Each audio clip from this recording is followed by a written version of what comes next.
do you find people respond usually to antinatalism when they first hear about it, David? Reactions are in general negative, and I think that's irrespective of whether people have a religious background or not.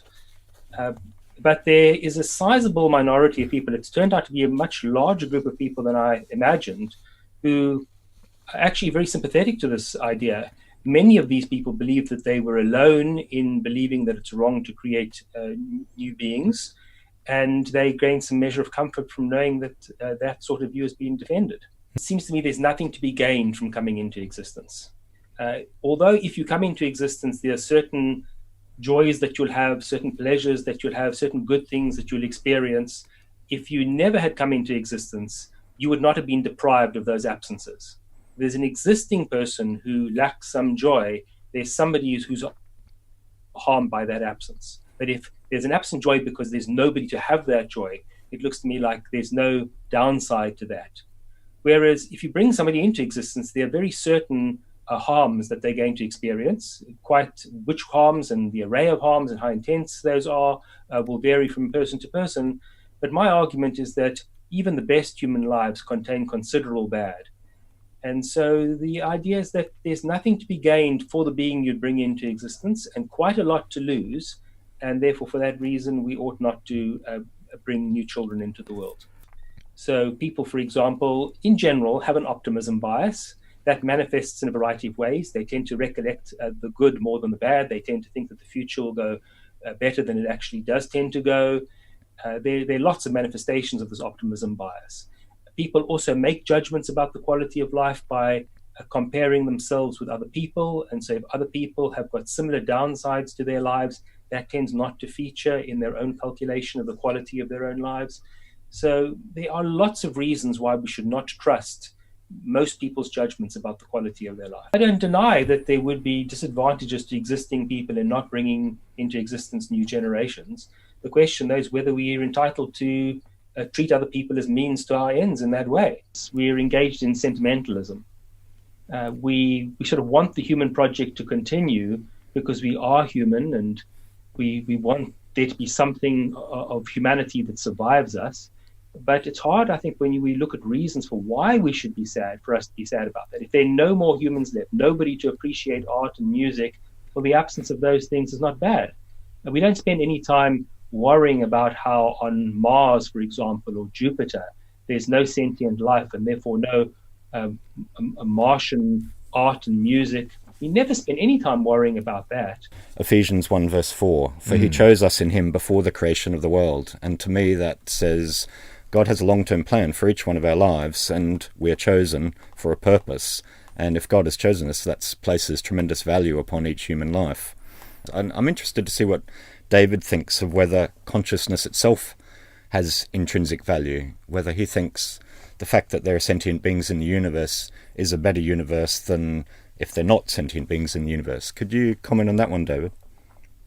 Yes, I don't think it's better because sentience comes with all the horrors of existence. So if you're insentient, then you never suffer. They're not bad things that befall you in a meaningful way. It's not that there can't be bad things that happen to you, just don't think it matters if you're not sentient. Right. So I actually think a world without consciousness, without sentience, is a much better world.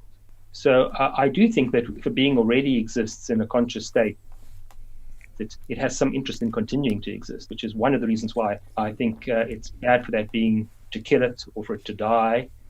But it's a separate question about whether it's good to create new conscious beings so that there will be conscious beings in the future.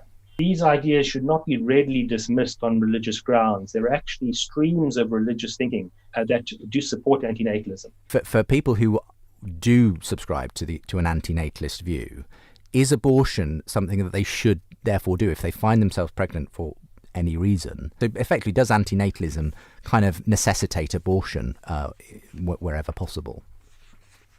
I don't think it does. You have to have some additional views that you couple with antinatalism in order to get what I call the pro-death view about abortion. So it's possible to be an antinatalist, but also to believe that a being comes into existence in the morally relevant sense at the time of conception, and then it's too late to prevent the being from coming into existence. It's already come into existence, so abortion wouldn't do that. Abortion would then kill a being. If, on the other hand, you combine antinatalism with some view about fetal moral status, such that the being only comes into existence at a later point during gestation, then you could still prevent a being from coming into existence by aborting at one of the earlier stages. Well, I think there's some government interventions that are appropriate and some that are inappropriate. So if, for example, a government were incentivizing lower birth rates, that seems to be perfectly reasonable. But if a government were forcibly sterilizing people, forcibly aborting people, that would be problematic on my view. For a woman who chooses not to be a mother, who doesn't… Oh, I'll give you award. Because right now the greatest service you can do in the world is you are not extra-populating this planet, okay? If… suppose you were a tiger woman, I mean to say a female tiger, then I would have encouraged you, please breed, please breed. Because it's an endangered species. Well, you know, see, we are not endangered. Wherever you go, there is a crowd. This is something we need to look at in a very fundamental way. If your identity naturally shifts beyond your biological self, you will see these needs will completely disappear. Right now, I want people to understand, what you're looking for is not a child. What you're looking for is involvement. Right now, your problem is, you simply cannot involve with people unless they came out of your body. Your identity of biology is so strong, you can't simply include these people as yours. Oh, this one came from my body, this is mine. It's the ability, this is an animal instinct. This instinct is needed for the survival of the race, of course. But now, the survival of the race depends on consciously controlling the population a little bit. We are ensuring that our children cannot live well on this planet by producing more children.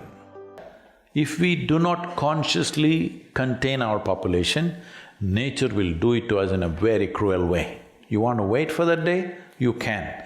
But being human beings, it'll be nice if we do it consciously, isn't it?